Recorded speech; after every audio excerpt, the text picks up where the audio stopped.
তো হ্যালো বন্ধুরা, আমি শুভজিৎ চলে এসেছি নতুন ভিডিওতে। আজকে দেখবো কীভাবে আমি অ্যানালাইসিস করি। প্রথমে স্ক্রিনে গেলাম, যতগুলো ভিডিও ছিল, যতগুলো অলরেডি করা ছিল সেগুলোকে ডিলিট করলাম। ডিলিট করে নতুন করে অ্যাড করলাম। দেখো, এটা হচ্ছে অ্যাপ, এটা একটা অ্যাপ, এটা হচ্ছে স্ক্রিনার। এখান থেকে আইটেমগুলো আমি একটা একটা করে নিচ্ছি, একটা দেখো ক্লিক করছি। তিনটে আমি কোম্পানি নিলাম। কোম্পানি এবার দেখো সাপোর্ট রেজিস্ট্যান্স টানছি। এই সাপোর্ট রেজিস্ট্যান্সটা বোঝার মধ্যে অনেক বিষয় আছে, সেটা সেরকম কোনো বড় ব্যাপার না, তুমি দেখলেই বুঝতে পারবে। আমি ইন্ডিকেটারগুলো ফুটিয়ে দিলাম, ফিবোনাচিটা ফোটালাম, দিয়ে দেখো আমি সাপোর্ট লাইন কোথায় টানছি একটু দেখো, ভালো করে মন দিয়ে দেখো। যেখানে দেখো ধাক্কা লাগছে বারবার, আমি দেখো সেখানে দিচ্ছি।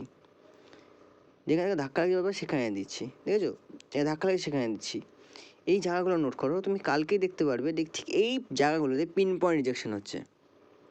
চলো আজকের মতো কালকে দেখা যাবে, কালকে সোমবারে আমরা দেখা করছি। সোমবারে দেখবা যে যে জায়গাগুলো আমি করে রাখলাম, আমি সোমবারে আবার ভিডিও দেবো যে যে জায়গাগুলো আমি করে রাখলাম সেগুলোতে পিন পয়েন্ট রিজেকশন দিচ্ছে কিনা। এই যে লাস্ট যেটা দেখছি সেটা দেখবা কালকে ছোটার একটু চান্স আছে, দেখা যাক কী হয়।